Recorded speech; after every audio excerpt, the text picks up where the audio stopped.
கொலோசையர் 1ஆம் அதிகாரம் அதனுடைய 6வது வசனம். இந்த வசனத்தை நாம் தொடர்ச்சியாய் படித்து வருகிறோம். கிருபையை சத்தியத்தின் படி அறிந்து கொண்ட நாள் முதல் அது உங்களுக்குள்ளும் பலன் தருகிறதா இருக்கிறது என்கிற வேத வசனத்திலிருந்து ஒவ்வொரு வாரமும் வியாழக்கிழமை நம்ம இதை குறித்து நிறைய படித்து வருகிறோம். அந்த வரிசையில் இன்றைக்கும் கர்த்தர் நம்மோடு கூட பேசுவாராக. ஒரு மனுஷனுக்கு கர்த்தர் ஏன் கிருபைகளை தருகிறார் என்பதை குறித்து தான் நம்ம ஒவ்வொரு நாளும் படித்து வருகிறோம். நிறைய காரியங்களை பார்த்துருக்கிறோம். இன்றைக்கு நாம் தியானத்திற்காக ஏசாயா 55ஆம் அதிகாரம் 3ஆம் வசனம், அந்த வசனத்தை எடுத்து நான் உங்களோடு கூட பேச விரும்புகிறேன். தயவாய் வேதத்தை வாசிக்க முடிந்தவர்கள் வேதத்தை எடுத்து புரட்டி அந்த வசனத்தை பார்த்து கொள்ளும்படி அன்பாய் கேட்டுக்கொள்கிறேன். உங்கள் செவியை சாய்த்து என்னிடத்தில் வாருங்கள், கேளுங்கள், அப்பொழுது உங்கள் ஆத்மா பிழைக்கும். தாவீதுக்கு அருளின நிச்சயமான கிருபைகளை உங்களுக்கு நித்திய உடன்படிக்கையாக ஏற்படுத்துவேன். தேவனாகிய கர்த்தர் இப்படி சொல்லுகிறார், தாவீதுக்கு அருளின நிச்சயமான கிருபைகளை உங்களுக்கு நித்திய உடன்படிக்கையாக ஏற்படுத்துவேன் அப்படின்றார். நாம் வாசித்து கொண்டிருப்பது ஏசாயா புத்தகம். ஆண்டவர் இஸ்ரவேல் ஜனங்களுக்கு தன்னுடைய காரியங்களை சொல்லிக்கொண்டே வருகிறார். சிறைப்பட்டு போய் சிறையிருப்பில் இருக்கிற அந்த ஜனங்கள், இந்த தீர்க்க தரிசனம் சொல்லப்படும் பொழுது அந்த இஸ்ரவேல் தேசம் சிறைப்பட்டு போகலை, அங்கே தான் இருக்கிறாங்க. ஆனால் சிறைப்பட்டு போன பிறகு என்னெல்லாம் நடக்கும், என்னெல்லாம் கர்த்தர் செய்வார் என்பதை குறித்து ஆண்டவர் அவங்களோடு ஒவ்வொரு காரியமாக பேசி தீர்க்க தரிசனமாய் சொல்லி கொண்டு வருகிறார். அப்படி வரும் பொழுது இங்கே ஒரு வார்த்தையை சொல்லுகிறார், தாவீதுக்கு அருளின நிச்சயமான கிருபைகள். வேதத்தில் ஆண்டவருடைய பார்வையில் பாரபட்சமே கிடையாது. கர்த்தருடைய கிருபை என்பது புதிதாக இருக்கிறது, எல்லா மனிதனுக்கும் பொதுவாகவே இருக்கிறது. அவரை பொறுத்த வரைக்கும் பாரபட்சம் பார்ப்பதே கிடையாது. ஆனால் கிருபை அப்படின்னு சொல்லி வரும் பொழுது ஒரு மனிதனுடைய பெயரை மட்டும் இவர் இப்படி குறிப்பிடுகிறார், தாவீதுக்கு அருளின கிருபை அப்படின்னு சொல்லி. இது எனக்குள்ளே நிறைய கேள்விகளை கொண்டு வந்தது. ஏன் ஆண்டவரே இந்த ஒரு மனுஷனுடைய பெயரை சொல்கிறீங்க? இஸ்ரவேல் வம்சத்தில் எத்தனையோ நபர்கள் புறப்பட்டு வந்தாங்களே, எத்தனையோ நபர்கள். நோவாவுக்கு கிருபை கிடைச்சது, ஆபிரகாமுக்கு கிருபை கிடைச்சது, ஈசாக்குக்கு கிருபை, இப்படி வரிசையாக இருக்குது. ஆனால் தாவீதுன்னு வந்த உடனே மட்டும் ஆண்டவர் இந்த இடத்துல அவர் சொல்லுகிறார், தாவீதுக்கு அருளின நிச்சயமான கிருபைகளை தருவேன் அப்படின்னு சொல்லுகிறார். ஏன் ஆண்டவர் ஒரு மனுஷனை குறித்து இப்படி பேசுகிறார்? அப்படி தாவீதுக்கு என்ன மாதிரியான கிருபைகளை கொடுத்திருந்தார் என்பதை குறித்து இந்த நாட்களில் நாம் தெரிந்து கொள்ளப் போகிறோம். நாம் எல்லாரும் அறிந்திருக்கிறபடி தாவீது தேவனுடைய இருதயத்திற்கு ஏற்றவன். அப்போஸ்தலர் 13:22 அப்படி சொல்லுகிறது, தாவீதை தேவனுடைய இருதயத்திற்கு ஏற்றவனாய் அவர் கண்டாராம்.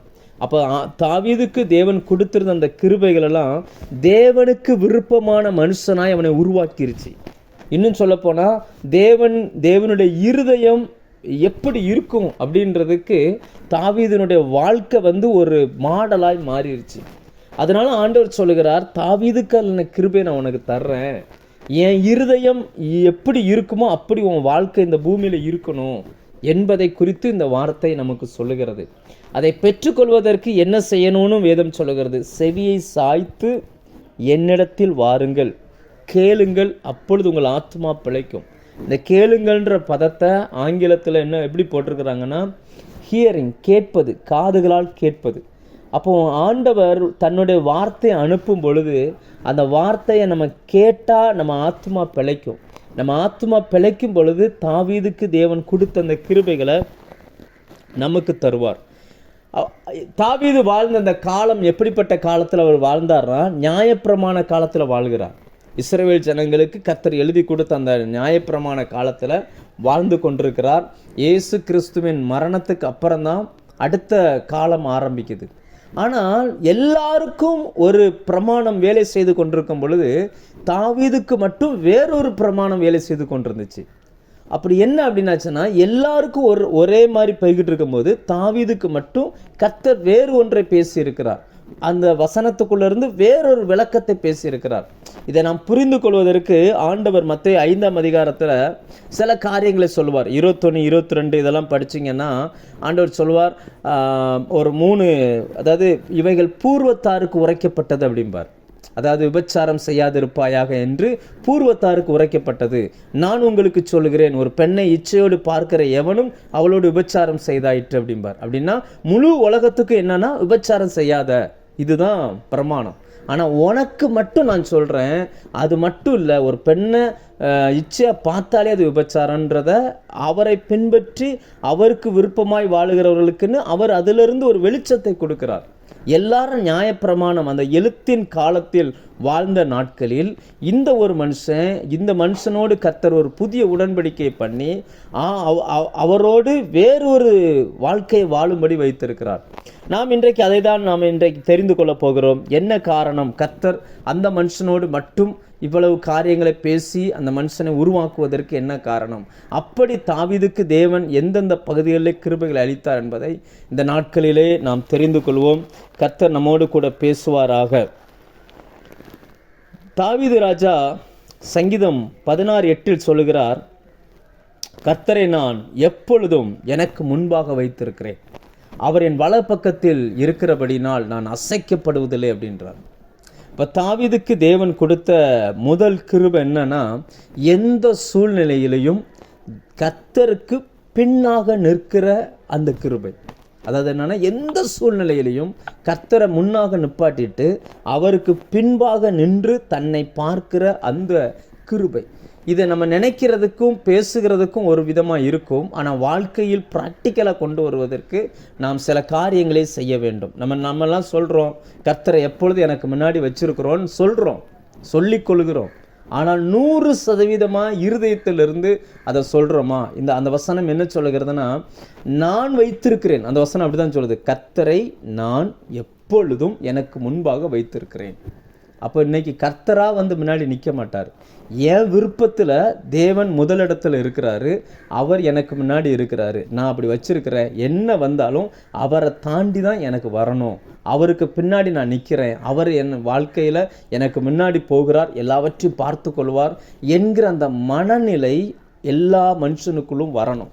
அந்த மனநிலையோடு வாழ்ந்த ஒரு மனுஷன்தான் தாவீது.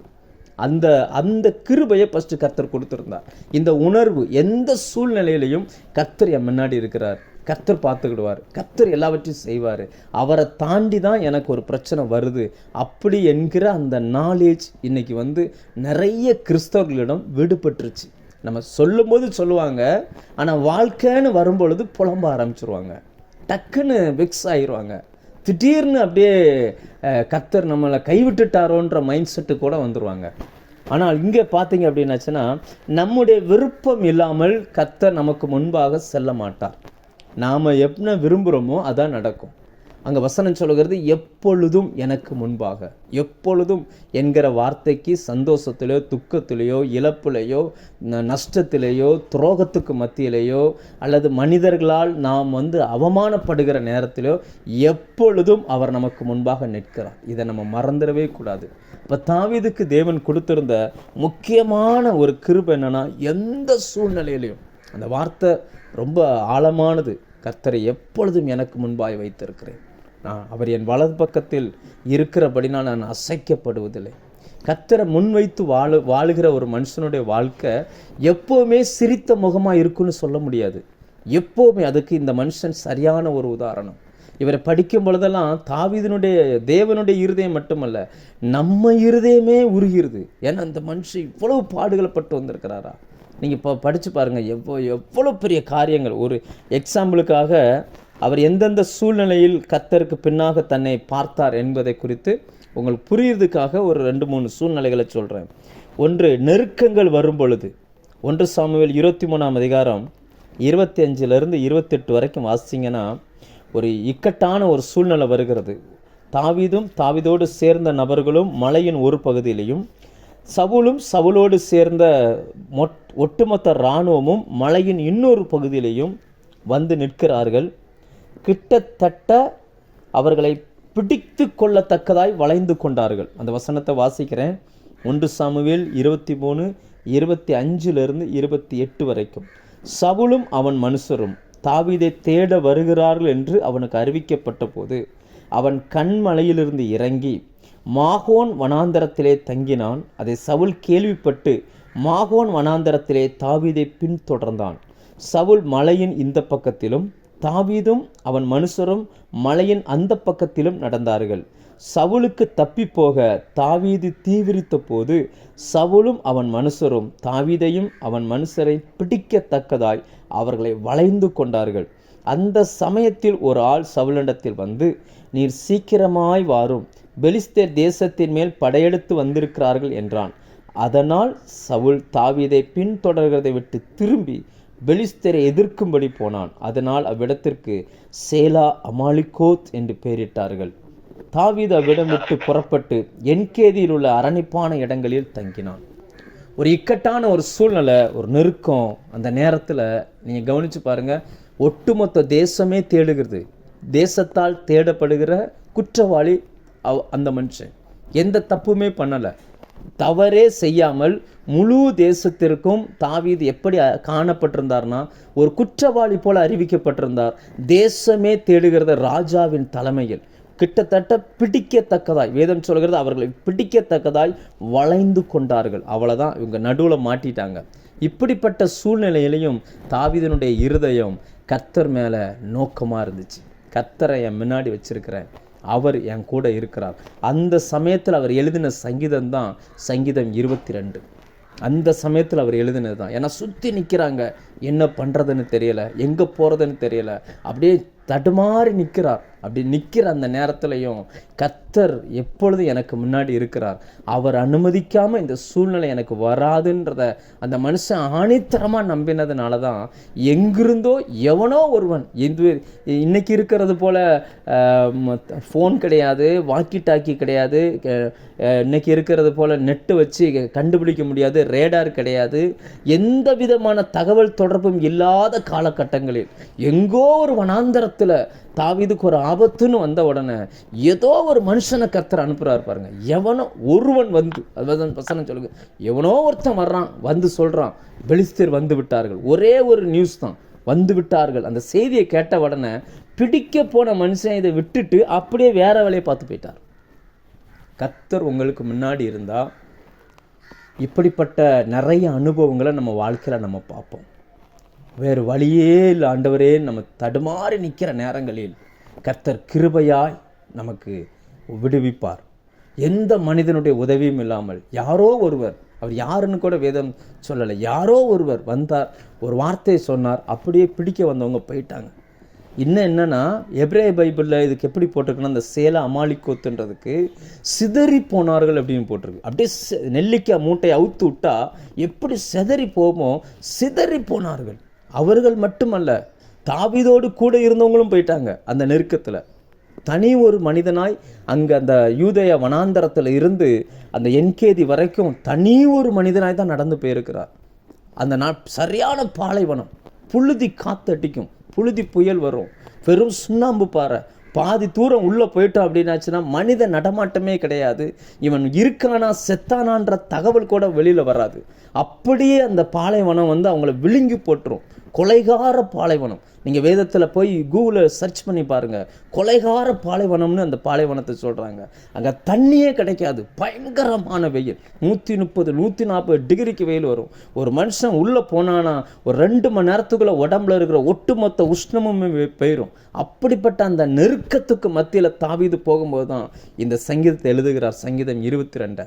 அந்த தடுமாறி விழப்போகிற நேரத்தில் எங்கிருந்தோ ஒரு குளிர்ந்த தண்ணீரின் அந்த வாசனை, அந்த காற்று வீசி அவரை கரெக்டாக அந்த என்கேதிக்கு கொண்டுட்டு போச்சு. அங்கே கொண்டுட்டு போய் அந்த குளிர்ந்த தண்ணீரை குடிக்கும்போது தான் அப்படி பார்க்குறாராம்.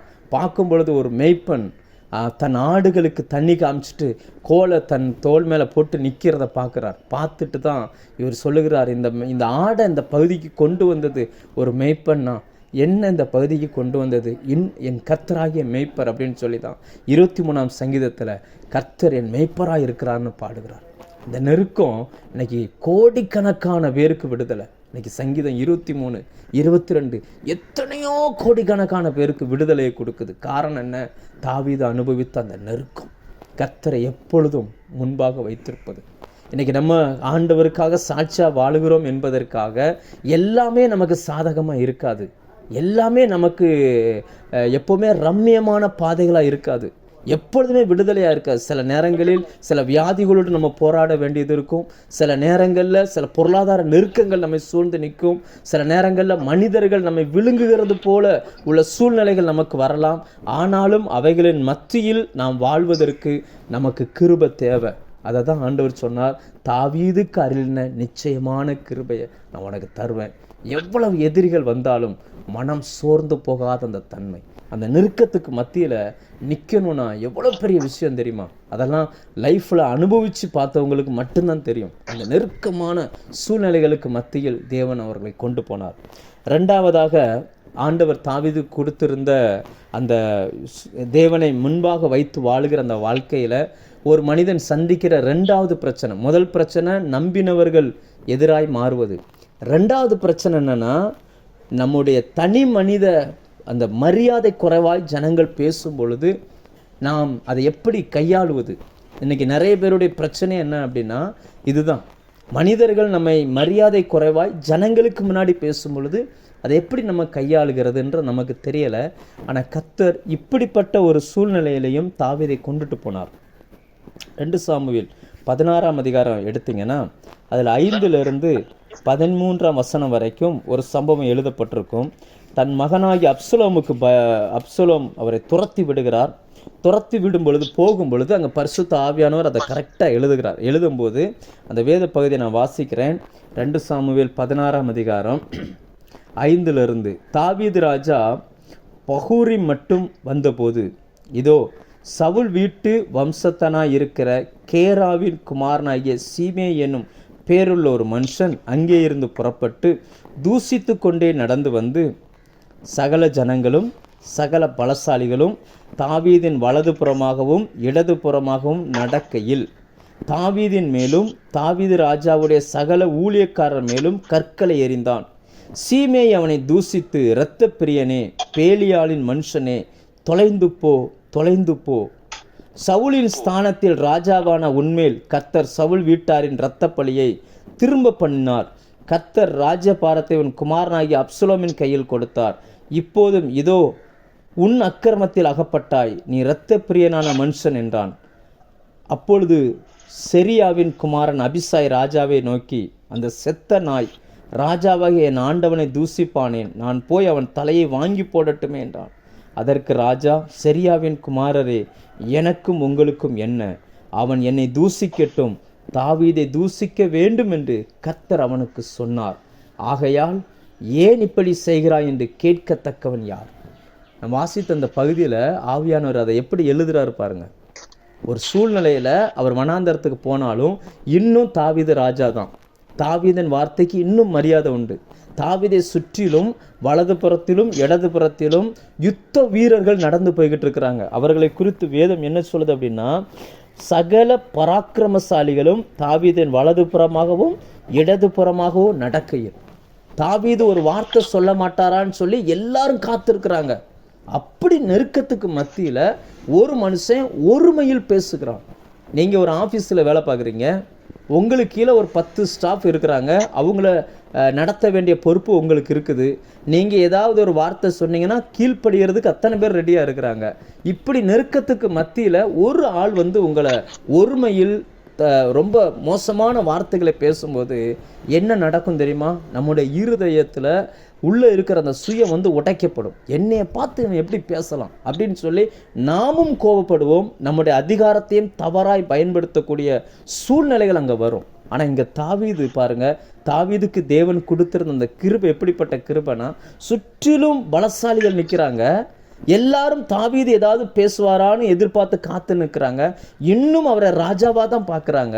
சம்பந்தமில்லாத ஒரு மனுஷன் தூசிக்கிறான், ஒருமையில் பேசுகிறான். கூட இருந்த பலசாலிக்கே கோவம் வந்துடுது. அந்த அபிசாய் கோவப்பட்டு அந்த செத்த நாயை கொன்றுதான் அப்படின்னு அப்படி உத்தரவு கேட்குறார். அடிக்க கூட இல்லை, உத்தரவு கேட்குற, நீங்கள் சொல்லுங்க ராஜா, உடனே செஞ்சிருந்தேன் அப்படின்னு. ஆனால் தாவீது அந்த பக்குவத்தை பாருங்க, தாவீது சொல்லுகிற அந்த வார்த்தையை பாருங்க. அவர் என்ன சொல்றாருன்னா, அவன் என்னை தூசிக்கட்டும், தாவீதை தூசிக்க வேண்டும் என்று கர்த்தர் அவனுக்கு சொன்னார். இந்த இடத்துக்கு நம்ம வருவதற்கு கிருபை தேவை. இது நம்மளால் வர முடியாது. நம்முடைய சுயம் உடைக்கப்படும். ஒருவேளை நீங்கள் ஆஃபீஸில் பெரிய ஆளாக இருக்கலாம், வீட்டுக்கு வந்தீங்கன்னா எல்லாருக்கும் முன்னாடி சொல்லாத வரைக்கும் கூட நம்ம அதை பெருசாக எடுத்துக்கிட மாட்டோம். 10 பேருக்கு முன்னாடி வச்சு ஒரு மேலே ஒருத்தர் பேசுகிறாரு அப்படிங்கும்போது அது நமக்கு எப்படி இருக்கும், எப்படிப்பட்ட உணர்வுகளை அது கொண்டு வரும், எப்படிப்பட்ட மனநிலையை அது கொண்டு வரும்.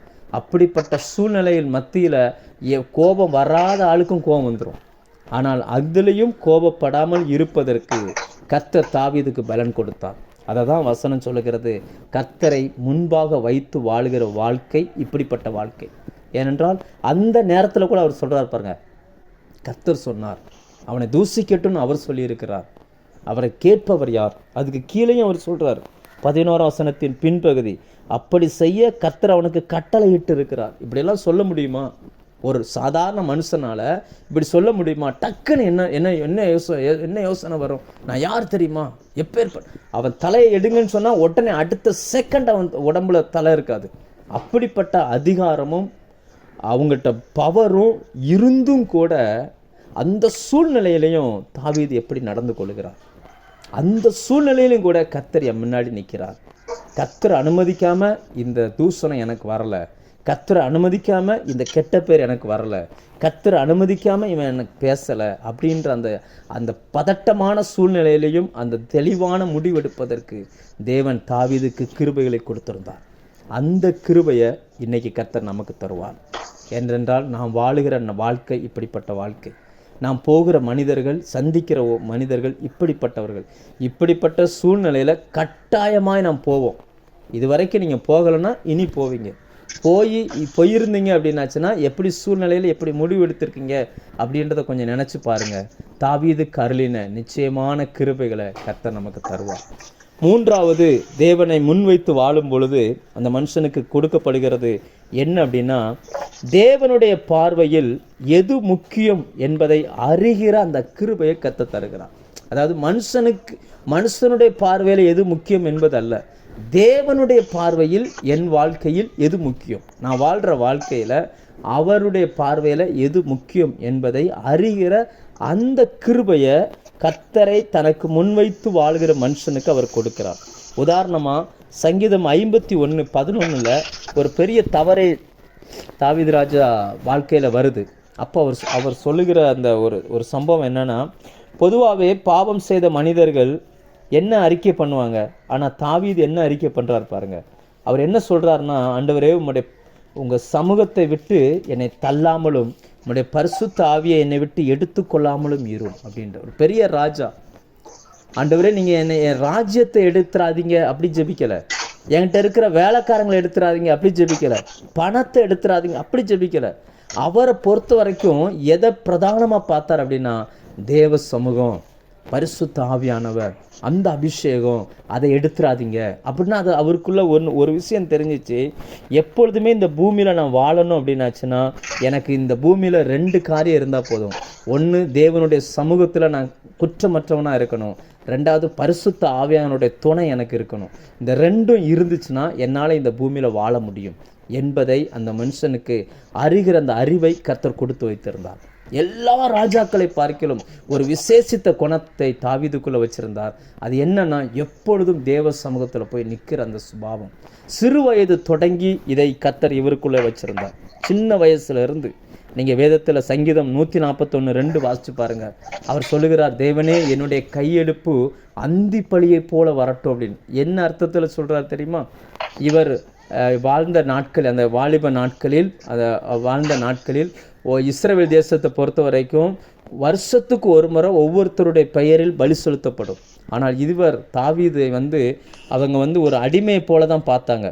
அதனால் தாவீதுக்குன்னு சொல்லி எந்த விதமான பலியும் செலுத்தப்பட்டதே கிடையாது. அப்போ இவர் என்ன செய்வாராம், ஆசரிப்பு கூடாரத்துக்கு அப்படி அந்த தூரத்துலேருந்து பார்ப்பாராம். அந்த ஆசரிப்பு கூடாரத்தில் அந்த ஆடு உரிக்கப்பட்டு அப்படி பலிபீடத்தின் மேலே வைக்கப்படுகிறது 2 கையும் விரித்த வண்ணமாக அப்படி தெரியும். உடனே என்ன பண்ணுவார்னா, வனாந்தரத்துக்குள்ளே ஓடிடுவார். வனாந்தரத்தில் ஓடி போய் தன்னுடைய 2 கரங்களையும் விரித்து அப்படியே தேவ சமூகத்தில் நின்றுட்டு சொல்லுவார், தேவனே எனக்காக பலி செலுத்த எதுவுமே இல்லை, என்னையே அந்தி பலியாக எடுத்துக்கொள்ளுங்க ஆண்டவரே, என் ஜீவனை எடுத்துக்கொள்ளுங்க, உங்களுக்கு பலியாய் செலுத்த என்கிட்ட வேற எதுவுமே இல்லைன்னு சொல்லி சிறு வயது தொடங்கி அந்த தேவ சமூகத்தை விரும்பின மனுஷன்.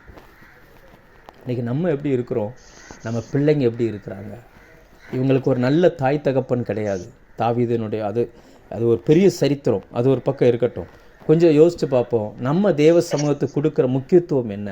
கர்த்தரை எப்பொழுதும் எனக்கு முன்பாக வைத்திருக்கிறேன் அப்படின்றதுக்கு அர்த்தம் என்னென்னா, எந்த சூழ்நிலையிலையும் அவர் தான் ஃபஸ்ட்டு, அவரை தாண்டி தான் எனக்கு வரும். அடுத்து பார்த்தீங்கன்னு சொல்லியாச்சுன்னா, எந்த நிலைமையிலுமே அவர் தாழ்மையாக இருக்க தன்னை கற்றுக்கொண்ட மனுஷன். தேவனுக்கு எது பிடிக்கும்னா, தன்னை ஜீவ பலியாய் செலுத்துவது பிடிக்கும், தாழ்மையாக இருக்கிறது பிடிக்கும் என்பதை கர்த்தர் நன்றாய் அறிந்திருந்தார். நீங்கள் 2 சாமுவேல் 6:14 வாசித்து பார்த்தீங்கன்னா, அங்கே நம்ம அந்த பெட்டிக்கு முன்பதாக தன்னுடைய வஸ்திரத்தை, ராஜ வஸ்திரத்தை கலட்டி வச்சுட்டு சணல் நூல் ஏபோத்தை தரித்து கொண்டு தாவீது தெருக்களில் நடனம் ஆடினதாய் வேதம் சொல்லுகிறது. ஒரு ராஜ வஸ்திரம் அதை அப்படியே கலட்டி வச்சுட்டு, தேவனுக்கு முன்னாடி நான் ஒன்றுமே இல்லை என்பதை எந்த மனிதன் புரிந்து கொள்கிறானோ அந்த மனிதன் அவனுடைய வாழ்க்கையில் கர்த்தரை முன்னாடி வச்சிருக்கிறான் அப்படின்னு அர்த்தம். நம்ம தனியாக சொல்லுவோங்க, ஜனங்களுக்கு முன்னாடி சொல்லுவோமா? தாவீதினுடைய போஸ்டிங் என்ன? அவர் தான் ராஜா, அவர் எடுக்கிறதா முடிவு. ஆனால் அந்த ராஜா தன் வஸ்திரத்தை கலட்டி வச்சுட்டு அப்படியே சணநூல் ஏபோத்தை போட்டுக்கொண்டு தான் எங்கிருக்கிறேன் என்பதை கூட மறந்து, தன் போஸ்டிங் என்னன்றதை மறந்து அப்படியே தேவ சமூகத்தில் ஆடுகிறான். அதை பார்த்த மனைவி சொல்கிறா, அந்த மீகால் ரொம்ப கிண்டல் பண்ணுறா. அப்போ கூட தாவீதினுடைய பதில் என்னன்னா, நான் இன்னும் நீசனாவேன் அப்படின்றார். நான் இன்னும் தாழ்மையாக இருப்பேன், ஏனென்றால் என்னை உயர்த்தினது என் கர்த்தர். அவருக்கு எந்த சூழ்நிலையும் தேவனுக்கு எது பிடிக்கும் என்பதை குறித்து அந்த அறிவு இருந்துச்சு. இன்றைக்கி நம்ம சூழ்நிலை எப்படி இருக்குன்றதை இதெல்லாம் வச்சு நம்ம பார்த்து கொள்ள வேண்டும். கடைசியாக தேவனுடைய பார்வையில் முக்கியமானது எது அப்படின்னு பார்த்தீங்க, அவர் புரிஞ்சு வைத்திருந்தது எதுனா, 1 சாமுவேல் 24 அதிகாரம் 3-7 வரைக்கும், 1 சாமுவேல் 26 7-12 வரைக்கும் பார்த்தீங்கன்னா, வாய்ப்பு இருந்தும் எதிரியை கொல்லாமல் விட்டார். சான்ஸ் இருந்துச்சு சவுலை கொல்வதற்கு, 2 முறை வாய்ப்பு கிடச்சிச்சு. ஆனால் 2 முறையும் அவர் கொல்லவே இல்லை. அப்படின்னு அர்த்தம் என்னென்னா, தேவன் குறித்த வேலை வருகிற வரைக்கும் அவர் காத்திருந்தார். 17 வயசில் அபிஷேகம், 30 வயசில் சமஸ்த இஸ்ரவேலின் ராஜா. அந்த 13 வருஷத்தில் படாத பாடுகள், உபத்திரவங்கள் வந்த பொழுதிலும் கூட பொறுமையோடே காத்திருந்தார். இன்றைக்கி நமக்கு அப்படி இல்லை. நேற்று அபிஷேகம் பண்ணப்பட்டால் இன்றைக்கி எல்லாமே மாறிடணும்னு நம்ம நினைக்கிறோம். நம்ம வாழ்க்கையை கொஞ்சம் யோசித்து பார்ப்போம். தாவீது கர்த்தரை தனக்கு முன்பாக வைத்திருக்கிறேன்னு சொன்ன அவர் எப்படிப்பட்ட சூழ்நிலைகளுக்கு மத்தியில் போகும் பொழுதும் அவர் நினைவு எப்பொழுதுமே கர்த்தர் கர்த்தர் கர்த்தர் கர்த்தர்னே இருந்துச்சு. நம்ம இன்னைக்கு 4 பேர் நம்மளை ஒரு மாதிரி பேசிட்டாங்கன்னா டக்குன்னு நம்ம கர்த்தரை மறந்துடுறோம், இந்த 4 பேரை பிடிச்சிக்கிறோம். இவன் எப்படி நம்மளை பார்த்து பேச போச்சு, இவன் எப்படி நம்மளை சொல்ல போச்சுன்னு நினைக்கிறோம். நம்ம சரீரத்தில் ஒரு வியாதி வந்துருச்சுன்னா கர்த்தரை மறந்துடுறோம், வியாதியை மட்டுமே நம்ம பார்க்குறோம். நம்மளுடைய வாழ்க்கையில் எதிர்பாராத ஒரு சில பலகீனமான சூழ்நிலைகள் அனுமதிக்கப்பட்டுச்சுன்னா கர்த்தரை விட்டுருதோம், சூழ்நிலைகளை பார்க்கிறோம். ஆனால் வேதம் தெளிவாய் சொல்லுகிறது, கர்த்தரை எப்பொழுதும் எனக்கு முன்பாக வைத்திருக்கிறேன் என்று சொன்ன அந்த தாவீது தன் வாழ்க்கையில் அசைக்கப்படாத ஒரு வாழ்க்கையை வாழ்ந்தார். அதுதான் ஆண்டவர் சொல்கிறார், தாவீது கருளின நிச்சயமான கிருபைகளை உனக்கு தருவேன் அப்படின்றார். சரி, முதலாவது என்ன அப்படின்னாச்சுன்னா, எந்த சூழ்நிலையிலும் கர்த்தரை முன்பாக வைத்திருப்பது. 2வது, தேவனுடைய பார்வையில் எது முக்கியம் என்பதை அறிகிற அந்த கிருபை. 3வது, சொன்ன வார்த்தையில் உண்மையாய் இருப்பதற்கான கிருபைகளை கர்த்தர் கொடுத்திருந்தார். இந்த தாவீதை குறித்து வேதம் சொல்லுகிறது, 2 சாமுவேல் 9 அதிகாரம் 1-13 வரைக்கும். அதில் பார்த்தீங்கன்னா, அவர் இப்பொழுது ராஜாவானவுடன் அவர் கேட்குறார், யோனத்தானின் நிமித்தம் என்னால் தயவு பெறத்தக்கவன் யாராகிலும் உண்டா அப்படின்றார். யாரை கேட்குறார் அப்படின்னாச்சுன்னா, சின்ன வயசில் 2 பேருமே திருமணமாகாத அந்த நாட்களில், தாவீதுக்கும் யோனத்தானுக்கும் திருமணமாகாத அந்த நாட்களில் 2 பேர் உடன்படிக்கை பண்ணி கொள்கிறார்கள். அப்படி உடன்படிக்கை பண்ணி கொள்ளும் பொழுது யோனத்தான் சொல்லுகிறார், நிச்சயமாக உன்னை ராஜாவாக கர்த்தர் உயர்த்துவார் அப்படின்னு சொல்லுகிறார். ஆனால் யோனத்தானுடைய குடும்பம் தாவீதை கொலை செய்ய துரத்துகிற குடும்பம், கொல்லணும்னு தேடிக்கொண்டிருக்க அந்த ஃபேமிலியில் இப்போ இவர் உயர்ந்துட்டார், இவர் ராஜாவாக இருக்கிறார். சவுலினுடைய குடும்பமும் அழிந்து போனது, யோனத்தானும் இல்லை. இப்போ உடன்படிக்கை பண்ணினதில் ஒரு நபர் இல்லை, பல வருடம் ஆயிடுச்சு. அவர் அந்த உடன்படிக்கை பண்ணி ரொம்ப வருஷமும் ஆகிப்போச்சு. அந்த உடன்படிக்கை பண்ணின நபரே உயிரோடு இல்லை. ஆனால் இவர் உயர்த்தப்பட்ட பிறகு கூட தாழ்ந்த நிலைமையில் இருக்கும் பொழுது தான் சொன்ன வார்த்தையை நினைவு கூர்ந்து கேட்கிறார். என்னால் தயவு பெறத்தக்கவன் யாராகிலும் இருக்கிறாங்களா அப்படின்னு கேட்கிறார். அப்படின்னு அர்த்தம் என்னவென்றால், தேவன் நாம் பேசுகிற வார்த்தைகளை கர்த்தர் கவனித்து கேட்கிறார். அவருக்கு முன்பதாக நான் இந்த வார்த்தையை பேசியிருக்கிறேன், இந்த வார்த்தையை நான் நிறைவேற்றணும் என்பதில் அவர் அவ்வளவு கரிசனை உள்ளவராக இருந்தார். இன்றைக்கி நம்மெல்லாம் பார்த்திங்கன்னா நிறைய பேசுவோம், ஆனால் எல்லாமே அது காத்தோடவே போயிடும், வெறும் வார்த்தைகளாகவே போயிடுது. ஆனால் ஒன்றை புரிந்து கொள்ள வேண்டும், நாம் பேசுகிற எல்லா வார்த்தைகளை குறித்தும் பரலோகத்தில் கணக்கு இருக்குது. பரலோகம் அதை ரெக்கார்ட் பண்ணுது, அதை ரெஜிஸ்டர் பண்ணி வைக்கிறார் என்பதை நாம் மறந்து விடவே கூடாது. ஒன்றை புரிந்து கொள்ளுங்கள், நம்ம செய்கிறது சின்னதோ பெருசோ, நீங்கள் எதிர்பார்த்து செய்கிறீங்களோ எதிர்பார்க்காம செய்கிறீங்களோ, பேசுகிற வார்த்தைகள் நீங்கள் உற்சாகத்தில் பேசுகிறீங்களோ வேதனையில் பேசுகிறீங்களோ, எல்லாம் தேவ சமூகத்தில் ரெக்கார்ட் பண்ணப்படுகிறது. மொர்தெக்காய் ஒரு முறை ராஜாவை காப்பாற்றுறார். ஒரு ராஜா மேலே கை போடுவதற்கு 2 பிரதானிகள் முயற்சி பண்ணினார்களாம். அப்போ அதை கேள்விப்பட்டு அவர் சொல்லிட்டார். சொன்னவர் எதுவும் பிரேஸ் கிடைக்கும்னு எதிர்பார்த்து சொல்லலை, ஏதாவது கிடைக்கும்னு எதிர்பார்த்து சொல்லலை. அதாவது 2 பேரும் இப்படி பேசுகிறாங்க, ராஜாவை கொஞ்சம் கவனமாக இருங்க சொல்லுங்கன்னு சொல்லி நியூஸ் போயிருச்சு. மொர்தெக்காய் சொன்னதாய் எஸ்தரும் அந்த சொல்லிட்டாங்க. அதே போல் அந்த 2 நபர்களையும் பிடித்தார்கள், தூக்கிலிட்டார்கள். ஆனால் சொன்ன இவருக்கு எதுவுமே கொடுக்கப்படலை. நாட்கள் ஓடுகிறது. ஒரு குறிப்பிட்ட நாள் வந்த உடனே பாருங்கள், இவர் செய்த அந்த நன்மையை இவருக்கு நன்மையாய் திருப்ப பண்ணுவதற்கு தேவன் அந்த அகாஸ்வேருவின் தூக்கத்தை கெடுக்கிறார். அகாஸ்வேரு உட்கார்ந்த நாளாகமத்தை டெய்லி நடக்கிற அந்த நடவடிக்கைகளை வாசிக்க சொல்லி கேட்க ஆரம்பிக்கிறார். பாருங்கள், ஒரு ராஜாவுக்கு தூக்கம் வரலன்னா அவன் என்ன வேணாலும் பண்ணலாம், ஆனால் என்ன செய்ய சொல்கிறார் பாருங்க. அப்போ இந்த பகுதி வந்தோன்னே டக்குன்னு அவர் கேட்குறார், அந்த மொர்தெக்காய்க்கு ஏதாவது கொடுத்தீங்களா அப்படின்னு கேட்குறாரு. எதுவுமே கொடுக்கப்படலை. உடனே அது திருப்பு முனை. ஸோ இதுலேருந்து நம்ம என்ன தெரிஞ்சுக்கிறோம்னா, பூமிக்குரிய ராஜாவே நம்ம செய்கிற எல்லாவற்றையும் எழுதி வைக்கும் பொழுது பரலோக ராஜா நம்ம பேசுகிற வார்த்தையை கவனிப்பார், அப்படி எழுதி வைப்பார். இங்கே தாவீதை நம்ம பார்க்குறோம், அவர் சொல்கிறாரு, என்னால் தயவு பெறத்தக்கவன் யாராகிலும் உண்டுமா அப்படின்றார். உண்டுமானோன்னு ஒரு மனுஷன் வருகிறான், அவனுக்கு அந்த தயவை செய்யும் பொழுது அவனை குறித்து வேதம் சொல்கிறது, அவன் ராஜ சமூகத்தில் அசனம் புசித்தானாம். அதை 7ஆம் வசனம் 2 சாமுவேல் 9:7 நீ பயப்படாதே, உன் தகப்பனாகிய யோனத்தான் நிமித்தம் நான் நிச்சயமாய் உனக்கு தயவு செய்து உன் தகப்பனாகிய சவுலின் நிலங்களையெல்லாம் உனக்கு திரும்ப கொடுப்பேன், நீ என் பந்தியில் நித்தம் அப்பம் புசிப்பாய். கொல்ல துடிச்ச சந்ததிக்கு நன்மை செய்கிறார் பாருங்க. இயேசு புதிய ஏற்பாட்டில் சொல்கிறாரு, சத்துருக்களுக்காக ஜெபம் பண்ணுங்க, உங்களை நிந்திக்கிறவங்களுக்காக ஜெபம் பண்ணுங்க, உங்களை ஒரு கன்னத்தில் அடிக்கிறவனுக்கு மறுகணத்தை காட்டு, உன் வஸ்திரத்தை எடுக்கிறவனுக்கு அங்கேயே விட்டு கொடு. இதெல்லாம் புதிய ஏற்பாட்டில் வருது. ஆனால் பழைய ஏற்பாட்டில் வாழ்ந்த புதிய ஏற்பாடு மனுஷன் தாவீது, அவர் சொல்கிறார் பாருங்க, அதாவது தன்னை கொல்லுவதற்கு ஒரு நாயை துரத்துகிறது போல துரத்தினது சவுலினுடைய குடும்பம். அந்த குடும்பத்தில் இருந்து வந்த அந்த மூவி போசியத்துக்கு அவர் சொல்லுகிறார், உன் தகப்பனாகிய சவுலின் நிலங்களை நான் உனக்கு தர்றேன், என் சமூகத்தில் உட்காந்து நீ அப்பம் புசிப்ப அப்படின்றார். ஒரு ராஜகுமாரனை போல அவன் கேட்டவன் அப்படியே மிரண்டான். அவன் சொல்கிறான், ஐயா ஒரு நாயை போல் நான் இருக்கிறையா, என்னால் உங்களுக்கு எந்த உதவியும் இல்லை, எனக்கே இதெல்லாம் செய்கிறீங்க அப்படின்னு சொல்லி. என்ன காரணம்? அவருக்காக இல்லை, யோனத்தானின் நிமித்தம் 2 உடன்படிக்கை பண்ணி கொண்டாங்க. இன்றைக்கி இந்த சத்தத்தை கேட்கிற அருமையான தேவ பிள்ளைகளே, தேவனோடு நீங்கள் எத்தனை உடன்படிக்கை பண்ணினீர்கள்?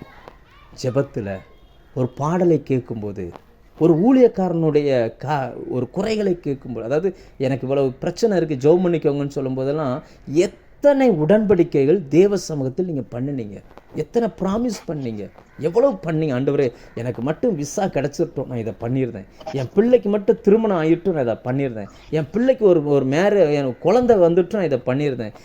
இப்படி எத்தனை வார்த்தைகளை நம்ம பேசியிருப்போம். ஆனால் எல்லாம் செஞ்சோமா அப்படின்னு பார்த்தா கேள்விக்குறி தான். உற்சாகமாய் வாயை திறந்து பேசிடுவோம், ஆனால் செய்கிறதுன்னு வரும்பொழுது நிறைய காரியங்களை நம்ம கோட்டை விட்டுருவோம்.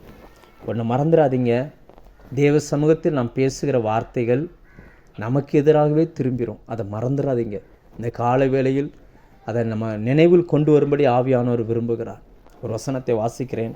உபாகம் 23, 21, 22, 23 இவைகளை நீங்கள் வாசித்து பார்த்தால் அங்கே வசனம் சொல்லுவோம், நீ தேவனுக்கு பொருத்தனை பண்ணி கொண்டாயானால் செலுத்த தாமதம் பண்ணாதே. இந்த வசனத்தை வாசிக்கிறேன்.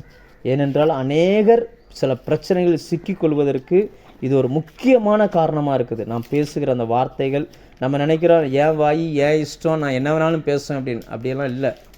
தேவன் நம்முடைய வார்த்தைகளை கவனமாய் கேட்கிறார், கவனித்து கேட்கிறார்.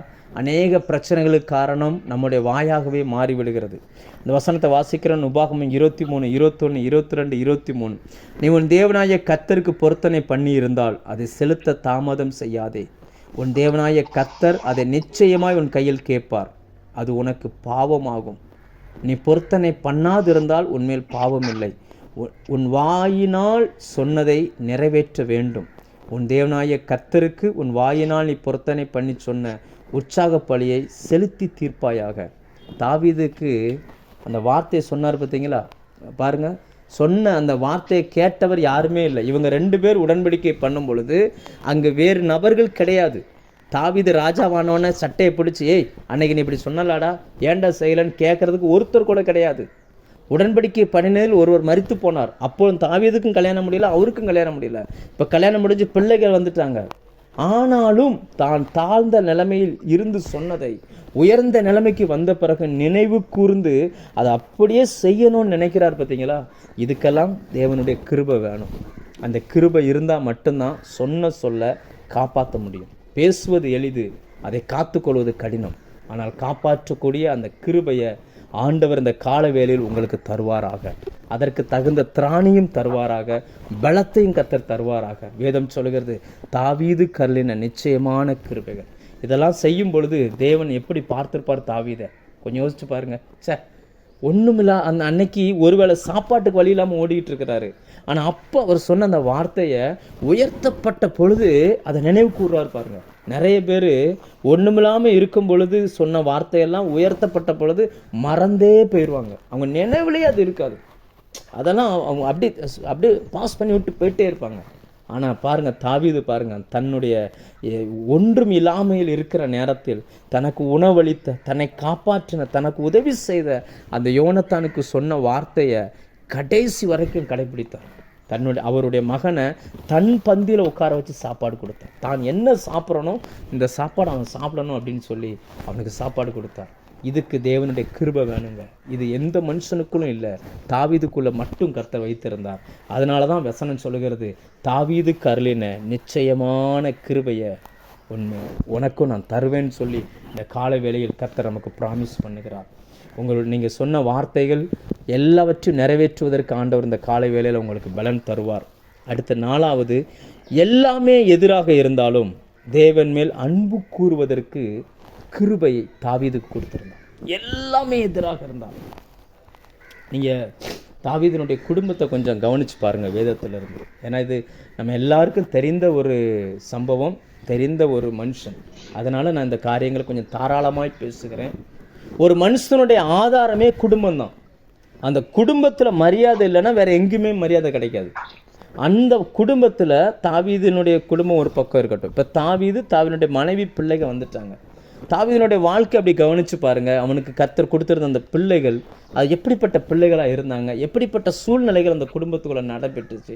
நம்ம பைபிளில் பார்க்குறோம், ஒரு நாள் கூட அந்த சூழ்நிலையில் படிக்கும் பொழுது ஒரு நாள் கூட தாவீது நிம்மதியாக இருந்திருக்கவே முடியாது.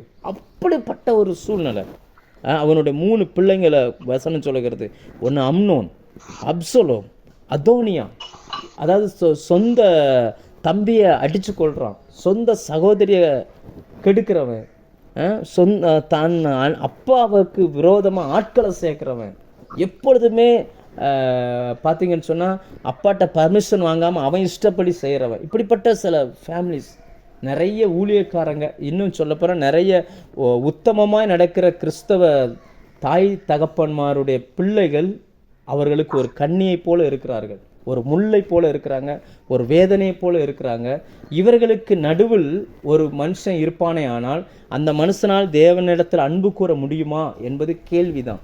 ஆனால் தாவீதினுடைய வாழ்க்கையை நம்ம பார்த்தோம் அப்படின்னா, குடும்பத்தில் ஒரு நாள் கூட அவர் நிம்மதியாக இருந்ததாய் வேதத்தில் எங்கேயுமே நம்மளால் படிக்க முடியாது. ஒரே பெண், கிட்டத்தட்ட 20 பசங்க, ஒரு பெண், தாமார் என்கிற ஒரு பெண். அந்த ஒரு பெண்ணுடைய வாழ்க்கையும் எப்படி சீரழிந்து போனது. அவைகளுக்கு மத்தியிலையும் நீங்கள் எங்கேயாவது தாவீது முறுமுறுத்ததை படிக்க முடியுமா? அவர் எழுதி வச்சிருக்காரே சங்கீதங்கள், எங்கேயாவது அவர் முறுமுறுத்ததை உங்களால் படிக்க முடியுமா? என் வாழ்க்கை இப்படி ஆயிடுச்சு, என் பிள்ளை இப்படி ஆயிடுச்சு, இப்படி போயிருச்சேன்னு அவர் முறுமுறுத்ததை எங்கேயுமே படிக்க முடியாது. ஆனாலும் அவர் என்ன சொல்கிறாருன்னா, நான் கர்த்தரை நான் எப்பொழுதும் ஸ்தோத்திரம் பண்ணுவேன், அவர் துதி எப்பொழுதும் என் வாயில் இருக்கும் அப்படின்றார். எப்பொழுதும் நான் கர்த்தரை துதிப்பேன். சங்கீதம் 37:25 நம்ம பார்க்குறோம். அவர் சொல்கிறாரு, நான் இளைஞனாக இருந்தேன், இப்போ முதிர் வயது உள்ளவனும் ஆனேன், ஆனாலும் நீதிமான் கைவிடப்பட்டதை நான் பார்க்கலன்றார். தன்னுடைய முதிர் வயதில் அவர் சொல்லுகிற ஸ்டேட்மெண்ட் என்னன்னா, நீதிமான் கைவிடப்பட்டதை நான் பார்க்கல. எனக்கு நிறைய குறைகள் இருக்குது, என் வீட்டில் நிறைய பிள்ளைகளால் பிரச்சனை இருக்குது, ஆனாலும் நான் கைவிடப்படலை, கர்த்தருக்குள்ள சந்தோஷமாக இருக்கிறேன்ற. நீங்கள் அது அப்படியே படிச்சிங்கன்னா 31ஆம் வசனத்தில் சொல்லுகிறார், தேவன் அருளிய வேதம் அவன் இருதயத்தில் இருக்கிறது, அவன் நடைகளில் ஒன்று கூட குறைவுபடலை அப்படின்றார், ஒன்று கூட பெசகலை அப்படின்றார். அப்போ எவ்வளவு நெருக்கங்கள் குடும்பத்தில் இருந்தாலும் நம்மால் தேவனிடத்தில் அன்பு கூற முடியும். அதற்கு தேவன் கிருபையை தருகிறார். குடும்பத்தில் எவ்வளவு பிரச்சனை இருந்தாலும் சரி, மனைவியா பிள்ளையா கணவனா என்ன பிரச்சனை இருந்தாலும் நம்முடைய அன்பை, தேவன் நம்ம மேலே வச்சிருக்கிற அன்பை அல்லது நாம் தேவன் மேலே வச்சிருக்கிற அன்பை விட்டு நம்மை பிரிக்கவே முடியாது. அதற்கு தேவன் கிருபை தருகிறார். அப்படிப்பட்ட கிருபையை தாவீதுக்குள்ள கர்த்தர் வச்சிருந்தார். ஒவ்வொரு நாளும் சங்கீதம் 42:1 சொல்லுகிறது, தேவனே மானானது நீரோட வாஞ்சித்து கதறுகிறது போல என் ஆத்துமா உங்க மேல தாகமா இருக்கு அப்படின்றார். இன்னைக்கு தேவன் மேல இப்படிப்பட்ட தாகம் உள்ள ஆத்துமாக்கள் எத்தனை பேர் இருக்கிறாங்க? எத்தனை ஜெபங்கள், எவ்வளவு முறுமுறுப்பு, எவ்வளவு தேவ சமூகத்தில் தேவன் மேலே உள்ள மனத்தாங்கல். நிறைய பேர் வாயை திறந்து சொல்லலையே தவிர இருதயத்துக்குள்ள அந்த மனத்தாங்கல் இருக்குது. இன்னும் இந்த பிரச்சனை தீரலையே, இன்னும் இது சரியாகலையே, இன்னும் இதெல்லாம் நடக்கலையேன்னு சொல்லி நிறைய காரியங்கள் நமக்குள்ளே நம்ம நினச்சிக்கிட்டே இருக்கிறோம். ஆனால் இங்கே பாருங்கள், இந்த மனுஷன் என்னுடைய வாழ்க்கையை கர்த்தர் இந்த காலை வேளையில் உங்கள் கண்முன் நிறுத்த விரும்புகிறார். நம்ம என்ன நினைக்கிறோன்னா, நம்ம எப்படிப்பட்ட டீச்சிங்கில் இந்த காலகட்டம் வந்துருச்சு அப்படின்னா, ஒரு மனுஷன் தேவனை தேடுவானா எல்லாம் அவனுக்கு சாதகமாகவே இருக்கும், ஒரு பிரச்சனையுமே இருக்காது அப்படின்ற ஒரு டீச்சிங் இருக்கக்கூடிய இந்த காலகட்டத்தில் வேத வசனத்திலிருந்து பரிசுத்த ஆவியானவர் நமக்கு சவால் விட்டு சொல்கிறார். ஒரு மனுஷனை நிறுத்துகிறார். அந்த மனுஷனுடைய வாழ்க்கையில் அவர் ஒரு இடத்துல கூட சமாதானமான சூழ்நிலைகள் அவருக்கு இல்லை. எல்லா மனுஷனுடைய வாழ்க்கையில எவ்வளவு பிரச்சனைகள், நெருக்கங்கள், போராட்டங்கள் வந்தாலும் அந்த மனிதனால் தேவ சமூகத்தில் சந்தோஷமா இருக்க முடியும் என்பதற்கு தாவீது ஒரு உதாரணமா இருக்கிறார். அந்த மனுஷனை தேவ சமூகத்துல அப்படி சந்தோஷமா இருக்க பண்ணினது எதுனா தேவனுடைய கிருபை தான், வேற எதுவுமே கிடையாது. ஏன்னா நம்ம எல்லாருமே மனிதர்கள், மாம்சம் நம்மில் இருக்கிற வரைக்கும் நமக்கு வேதனை உண்டு. ஆனாலும் தேவ சமூகம்னு ஒன்று நம்ம போயிட்டோம் அப்படின்னா, 2 கரங்களையும் உயர்த்தி கர்த்தாவேன்னு கூப்பிட்டோம்னா பரிசுத்த ஆவியானவர் தன்னுடைய கிருபையினால் நம்ம நிரப்புகிறார். நாம் பட்ட எல்லா பாடுகளும் எல்லா பிரச்சனைகளும் மறக்கும்படி தன்னுடைய ஆவியினால் அவர் நம்மை நிரப்புகிறார். நிரப்பி எல்லாவற்றிலிருந்து நம்மை மாற்றுகிறார். அதன் மூலமாய் கர்த்தர் ஒரு காரியத்தை செய்ய விரும்புகிறார். நம்ம ஒரு காரியத்தை மறந்துடக்கூடாது. எந்த சூழ்நிலையிலையும் பரலோகம் நம்மை உற்று பார்க்கிறது, அதே நேரம் நரகமும் நம்மை உற்று பார்க்கிறது. தேவனும் தேவ தூதர்களும் நம்மை வாட்ச் பண்ணுறாங்க, பிசாசும் அவனுடைய தூதர்களும் நம்மை வாட்ச் பண்ணுறான். அந்த நேரத்தில் தேவன் எப்பொழுது நம்மை சந்தோஷத்தினால் நிரப்பி பிசாசுக்கு முன்னாடி நம்மளை எப்போவுமே மகிழ்ச்சியானவர்களாய் வைக்க விரும்புகிறார். பிசாசுக்கு நம்மகிட்ட இருக்கிற பிரச்சனை போராட்டத்தை காமிச்சு, இவன் இப்போ விழுந்துருவான், இவன் பிள்ளை வாழ்க்கையில் இப்படி வந்துருச்சுல, இவன் ஊழியம் விழுந்துரும், இவன் பேர் கெட்டு போயிடும், இப்போ விழுந்துருவான் அப்படின்னு சொல்லி அவன் நிறைய காரியங்களை செய்யறதுக்கு முன் வருவான். ஆனால் தேவனோ நம்மை சந்தோஷத்தினால் நிரப்பி நம்மளை அப்படி கொண்டு போய் நிப்பாட்டுவார். நம்ம முகத்தில் இருக்கிற சந்தோஷத்தை, நம்ம இருதயத்தில் இருக்கிற சந்தோஷத்தை இந்த உலகத்தாலும் பிசாசாலும் பறிக்கவே முடியாது. ஏனென்றால் தேவ சமூகத்தில் நீங்கள் இருப்பீங்கன்னா, தேவனுடைய கிருபை உங்கள் மேலே இருந்துச்சுன்னா, உங்களை சுற்றி என்ன நடந்தாலும் அது உங்களுடைய சந்தோஷ விசுவாச வாழ்க்கையை பறிக்கவே முடியாது. சங்கீதம் 41 தாவீது சில காரியங்களை எழுதுகிறார். அதில் 11ஆம் வசனத்தில் சொல்லுகிறார், என் சத்துரு என்மேல் ஜெயம் கொள்ளாததினால் நீர் என்மேல் பிரியமாக இருக்கிறீர் என்று அறிவேன் அப்படின்றார். தாவீதுக்கு இருந்த சத்துருக்கள் எத்தனை பேர் யோசிச்சு பாருங்க, எத்தனை பேர். பிறப்பிலிருந்து பிரச்சனை. அவர் சொல்றாரு, தகப்பனும் தாயும் என்னை கைவிட்டாலும் நீர் என்னை சேர்த்து கொண்டீர். ஆனால் ஒரிஜினல் ஹீப்ரூவில் அது எப்படி இருக்குன்னா, தகப்பனும் தாயும் என்னை கை விட்டார்கள்னே இருக்குது. என்னை தூக்கி வேண்டாம், இந்த பிள்ளை எனக்கு வேண்டான்னு முடிவு பண்ணாங்க. நான் பிறக்கும் பொழுதே உமது சார்பில் பிறந்தேன் அப்படின்றாரு. வளரும் பொழுது சங்கீதம் 69 படித்து பாருங்க, தன் தாயின் பிள்ளைகளுக்கு அந்நியனும் வேற்று மனுஷனும். அப்படியே அவங்கள பார்க்கும்போதே இவனை யாரோ எவரோன்னு பார்க்குறாங்க. நம்ம நிறைய நேரங்கள் நினைப்போம்ல, உதவி செய்யாட்ட கூட பரவாயில்ல, உபத்திரப்படுத்தாமலாவது இருக்கலாம்ல, ஒரு 4 வார்த்தை நல்ல வார்த்தை சொல்லக்கூடாதா, அப்படியெல்லாம் நம்ம நினைப்போம். பெருசாக ஒன்றுமே எதிர்பார்க்க மாட்டோம். அந்த நல்ல வார்த்தை சொல்கிறது கூட ஆள் கிடையாது. அப்படி இருந்த மனுஷன் அவன் ஆடுகளை மேய்க்க போகும் பொழுது ஒரு ஆடு குறைஞ்சினா கூட இவர் தான் கணக்கு கொடுக்கணும். எல்லாரும் ஆடு மேய்க்கிறதுக்கு எங்கே அனுப்புவாங்கன்னா, புல்வெளி நிறைஞ்ச இடங்களுக்கு அனுப்புவாங்க. ஆனால் இவங்க அப்பா சிங்கமும் கரடி இருக்கிற இடத்துக்கு அனுப்புவார். அங்கிருந்து ஆரம்பிக்கிறது. அப்புறம் அபிஷேகம் பெற்றார். எல்லாரும் பயந்த கோலியாத்தை கொன்றார். இப்போவாவது எல்லாரும் என்னை பாராட்டுவாங்கன்னு பார்த்தா தேசமே துரத்த ஆரம்பிக்குது. இவர் செய்கிறதெல்லாம் நன்மை செய்கிறார், வருகிறதெல்லாம் தீமையாகவே வந்துகிட்டு இருக்குது. ஒரு தீமையும் செய்யாமல் தீங்குகளை மட்டுமே அனுபவித்த நபர். அப்படிப்பட்டவர் தான் சொல்லுகிறார், என் சத்துரு என் மேலே ஜெயம் கொள்ளலை, ஏன்னா நீர் என் மேலே பிரியமாக இருக்காரு. அவங்க என்னெல்லாம் பண்ணாங்கன்னு பாருங்கள். 5ஆம் வசனத்தில் அவர் சொல்லுகிறார், என் பேர் எப்பொழுது அழியும் என்று சத்துருக்கள் எனக்கு விரோதமாய் சொல்லுகிறார்கள். அவனுடைய பேரை டேமேஜ் பண்ணணும்னு நினைக்கிறாங்க. இன்றைக்கும் பிசாசுடைய முதல் டார்கெட் என்னென்னா, நம்ம பேரை டேமேஜ் பண்ணணும்னு தான். ஆனால் நீங்கள் தேவ சமூகத்தில் இருந்தீங்கன்னா வருடங்கள் ஆனாலும் உங்கள் நீதியை கர்த்தர் விளங்க பண்ணுவார். 6ஆம் வசனத்தில் சொல்லுகிறார், ஒருவன் என்னை பார்க்க வந்தால் வஞ்சனையாய் பேசுகிறான், ஆசை காட்டுறான், செய்ய மாட்டேன்றான். அதே அதில் பின்னாடி சொல்லுகிறான், அக்கிரமத்தை சேகரித்து தெருவிளைப்பதை தூற்றுகிறான். இதெல்லாம் தாவீதுனுடைய வாழ்க்கையில் வந்த காரியங்கள். அடுத்து பார்த்தீங்கன்னா 8ஆம் வசனம், தீரா வியாதி அவனை பிடித்து கொண்டது, படுக்கையில் கிடக்கிற அவன் இனி எழுந்திருப்பதில்லை என்கிறான். ஒரு வியாதி வந்துருச்சுன்னா அதை வச்சு இவன் ஏதோ தப்பு பண்ணிட்டான், பாவம் பண்ணிட்டான், அதனால் அந்த வியாதி வந்துருச்சு. தெருக்களில் போய் பேசிக்கொள்கிறார்கள், எனக்கு பொல்லாங்கு நினைக்கிறார்கள். 7ஆம் வசனத்தில் சொல்லுகிறார். 9ஆம் வசனத்தின் பின்பகுதியில் என்மேல் தன் குதிங்காலை தூக்கினான். எவ்வளவு எதிரிகள் வந்தாலும், எல்லாமே எதிராக இருந்தாலும் தேவன் மேல் அன்பு கூறுவதற்கு ஒரு கிருபையை கர்த்தர் தாவீதுக்கு கொடுத்திருந்தார். அதனால் தாவீதால் எல்லாவற்றையும் ஜெயிக்க முடிந்தது.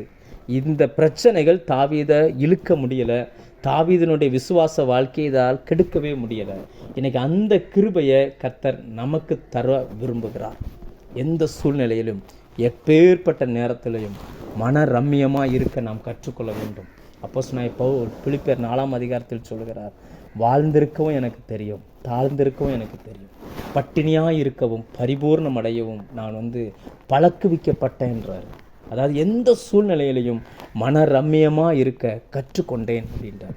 அப்போ தேவன் நடத்துகிற ஒரு மனுஷன், தேவனால் நடத்தப்படுகிற ஒரு மனுஷன் எப்படிப்பட்ட சூழ்நிலையில் இருந்தாலும் அவன் சந்தோஷமாகவே இருப்பான். அவனை சுற்றி நிறைய பிரச்சனைகள் இருக்கலாம், பிரச்சனை இல்லைன்னுலாம் சொல்ல வரல, இருக்கலாம். ஆனால் எதுவும் தேவனோடு உள்ள அந்த உறவை பாதிக்காது. நீங்கள் மட்டும் தேவனோடு கரெக்டாக கனெக்ஷனில் இருந்தீங்கன்னா உங்களை சுற்றி எவ்வளோ பிரச்சனை இருந்தாலும் உங்கள் முகம் சிரித்த முகமாக இருக்கும். உங்களை பார்த்தவங்க சொல்லுவாங்க, இவ்வளவு நெருக்கத்துக்கு மத்தியிலையும் உன்னால் எப்படி சிரிக்க முடியுது அப்படின்னு கேட்பாங்க. ஏன்னா அவங்களுக்கு தெரியாது மகிமையின் நம்பிக்கையாய் கிறிஸ்து நமக்குள் இருக்கிறார் என்கிறது. அடுத்து 5ஆவதாக ஒரு பாயிண்ட்டை சொல்லி நான் உங்களுக்காக ஜெபிக்க விரும்புகிறேன். தன்னிடம் உள்ளதை கொடுப்பதற்கான கிருபையை தேவன் தாவீதுக்கு தாராளமாய் கொடுத்திருந்தார். நம்ம எல்லாருக்கும் தெரிந்த ஒரு பகுதி. ஒரு புதிய ஏற்பாடு வசனத்தை வாசித்துட்டு நான் இந்த சம்பவத்தை சொல்கிறேன். 2 கொரிந்தியர் 8ஆம் அதிகாரம் 1-3 வரைக்கும். அதில் இந்த ஊழியங்களுக்கும் ஊழியர்களுக்கும் கொடுப்பதை குறித்து பவுல் புதிய ஏற்பாட்டுக்கு எழுதின அந்த உபதேசத்தின்படி வாழ்ந்த மனிதன் தாவீது. என்ன சொல்கிறார் பாருங்கள். 2 கொரிந்தியர் 8:1-2-3. சகோதரரே, மக்கதோனியா நாட்டு சபைகளுக்கு தேவன் அளித்த கிருபையை உங்களுக்கு அறிவிக்கிறேன். அவர்கள் மிகுந்த உபத்திரவத்தினாலே சோதிக்கப்படுகையில் கொடிய தரித்திரமுடையவர்களாய் இருந்தும் தங்கள் பரிபூர்ண சந்தோஷத்தினாலே மிகுந்த உதாரத்துவமாய் கொடுத்தார்கள். மேலும் அவர்கள் தங்கள் திராணிக்கு தக்கதாகவும் திராணிக்கு மிஞ்சியும் கொடுக்க தாங்களே மனதுள்ளவர்களாய் இருந்தார்கள் என்பதற்கு நான் சாட்சியாக இருக்கிறேன். ஒரு சபையை குறித்து இப்படி எழுதுகிறார். ஆனால் இங்கே ஒரு மனுஷன் பாருங்கள், 1 நாளாகமம் 29 நீங்கள் வாசிங்கன்னா அவர்கிட்ட இருந்து என்னெல்லாம் கொடுத்துருக்கிறார். நான் வாசிக்கிறேன். 2 நாளாகமம் 29:1 வாசிக்கிறேன். பின்பு தாவீது ராஜா சபையார் எல்லாரையும் நோக்கி, தேவன் தெரிந்து கொண்ட என் குமாரனாகிய சாலமோன் இன்னும் வாலிபனும் இளைஞனுமாய் இருக்கிறான். செய்ய வேண்டிய வேலையோ பெரியது. அது ஒரு மனுஷனுக்கல்ல, தேவனாய கர்த்தருக்கு கட்டும் அரண்மனை. நான் என்னாலே இயன்ற மட்டும் என் தேவனுடைய ஆலயத்திற்கென்று பொன் வேலைக்கு பொன்னையும், வெள்ளி வேலைக்கு வெள்ளியையும், வெண்கல வேலைக்கு வெண்கலத்தையும், இரும்பு வேலைக்கு இரும்பையும், மர வேலைக்கு மரத்தையும், பதிக்கப்படத்தக்க காந்தியுள்ள கற்களையும், பலவர்ண கற்களையும், விலையேறப்பெற்ற சகலவித இரத்தனங்களையும், வெண்கற்பாலங்களையும், கோமேதகம் முதலிய கற்களை ஏராளமாய் சவதரித்தேன். இன்னும் என் தேவனுடைய ஆலயத்தின் மேல் நான் வைத்திருக்கிற வாஞ்சையினால் பரிசுத்த ஆலயத்திற்காக நான் சவதரித்த அனைத்தையும் தவிர எனக்கு சொந்தமான பொன்னையும் வெள்ளியும் என் தேவனுடைய ஆலயத்திற்கென்று கொடுக்கிறேன். அறைகளின் சுவர்களை மூடுவதற்காகவும், பொன் வேலைக்கு பொன்னும் வெள்ளி வேலைக்கு வெள்ளியும் உண்டாயிருக்கிறதற்காகவும், கம்மாளர் செய்யும் வேலை அனைத்திற்காகவும் ஓப்பீரின் தங்கமாகிய 3000 தாலந்து தங்கத்தையும் சுத்த வெள்ளியாகிய 7000 தாலந்து வெள்ளியும் கொடுக்கிறேன் அப்படின்னு சொல்லிட்டு சொல்லுகிறார். இதிலேருந்து நமக்கு என்ன புரியுது? நம்ம என்ன நினச்சிக்கிறோம்னா, அவர் ராஜா, அவர் கொடுப்பாரு அப்படின்னு நம்ம நினச்சிக்கிறோம். இல்லை, ஆண்டவர் அவர்கிட்ட சொல்லிட்டார், நீ ஆலயம் கட்ட வேணாம் அப்படின்ட்டார். அதுக்கு அர்த்தம் என்னன்னா, ஆலயம் சம்மந்தமாக நீ எதுவுமே பண்ண தேவையில்லை, உனக்கு பிறகு உன் பிள்ளை வருவான், அவனை வச்சு நான் செஞ்சுக்கிடுவேன் அப்படின்ட்டார். ஆலயம் ஊழியம் கர்த்தருடையது. ஆலயத்திற்கான தேவையெல்லாம் கர்த்தர் தான் செய்கிறார். ஆனாலும் அந்த மனுஷனுடைய இருதயம் பாருங்க, அதில் வசனம் சொல்லுகிறது, ஆலயத்தின் மேல் இருந்த வாஞ்சை. இன்னைக்கு நம்முடைய வாஞ்சை எதன் மேலே இருக்குது? நம்முடைய விருப்பம் எதன் மேலே இருக்குது? தாவீதுக்கு ஆண்டவர் கொடுத்த கிருபைகளில் ஒன்று கொடுக்கிறது. நம்ம வாசித்தோம் புதிய ஏற்பாடில். கொடுப்பது என்பது கிருபைங்க, தேவனுடைய கிருபை. அந்த கிருபை பெற்ற மனுஷன் மட்டும்தான் கொடுக்க முடியும். அதுலேயும் இவர் எப்படி கொடுத்தாராம்? ஓப்பீரின் தங்கம், இருக்கிறதுலையே விலையேற பெற்றது. நம்ம அடிக்கடி கல்யாண வீடுகள்லாம் வாசிப்பார்கள். சங்கீதம் 45 அதில் வரும், ராஜகுமாரத்தி ஓப்பீரின் தங்கம் அணிந்தவளாய் வலது பார்சத்தில் நிற்கிறாள். இருக்கிறதுலே விலையேற பெற்ற தங்கம். அதை 3000 தாளந்து கொடுத்துருக்கிறார் பாருங்க. கிட்டத்தட்ட 3.5 டன் லட்சம் கிலோ அள்ளி கொடுத்துருக்கிறார். அதெல்லாம் கணக்கு பார்க்கவே முடியாது. அதை விட முக்கியமானது என்னென்னா, இவ்வளவு கொடுத்துட்டு ஒரு ஜெபம் பண்ணுறாரு பாருங்க. 11ஆம் வசனத்தில் இந்த ஜெபம் இருக்குது. அதில் 14வது வசனத்தில் அவர் பண்ணுற அந்த ஜெபத்தில் ஒரு வசனத்தை சேர்க்கிறார். இப்படி மனப்பூர்வமாய் கொடுக்கும் திராணி உண்டாவதற்கு நான் எம்மாத்திரம், என் ஜனங்கள் எம்மாத்திரம், எல்லாம் உம்மால் உண்டானது, உமது கரத்தில் வாங்கி உமக்கு கொடுக்கிறோம். 17ஆம் வசனத்தின் பின்பகுதியில் சொல்கிறார், இவையெல்லாம் நான் உத்தம இருதயத்தோட மனப்பூர்வமாய் கொடுத்தேன். இப்பொழுது இங்கே இருக்கிற உம்முடைய ஜனமும் உமக்கு மனப்பூர்வமாய் கொடுக்கிறதை கண்டு சந்தோஷித்தேன் அப்படின்றார். தாவீதுக்குள்ள தேவன் கொடுத்த கிருபை பாருங்க. அவருக்கு ஆலயத்துக்கு கொடுக்கணும்னா அவ்வளவு சந்தோஷம். அவர் மட்டும் இல்லை, ஜனங்களையும் கொடுக்க சொல்கிறார். கொடுக்க சொல்லிட்டு ஒரு சந்தோஷம் அவருக்குள்ள, இருதயம் முழுக்க அவ்வளவு சந்தோஷம். இந்த நாளில் இந்த சந்தோஷம் எல்லாரும் அனுபவிக்க முடியாது. கர்த்தர் யாருக்கு கொடுக்குற அந்த கிருபையை கொடுத்துருக்காரோ அவங்களுக்கு மட்டும்தான் தெரியும் தேவன் எவ்வளவு சந்தோஷமாய் அவர்களை நிரப்பி வைத்திருக்கிறார் என்று. நான் வேதத்திலிருந்து 5 வகையான அந்த கிருபைகளை பார்த்தோம். ஃபஸ்ட்டு என்னென்னா, எந்த சூழ்நிலையிலையும் கர்த்தரை முன்பாக நிறுத்தி அவருக்கு பின்பாக நிற்கிற அந்த கிருபை. 2வது, தேவனுடைய பார்வையில் எது முக்கியம் என்பதை அறியக்கூடிய அந்த கிருபை.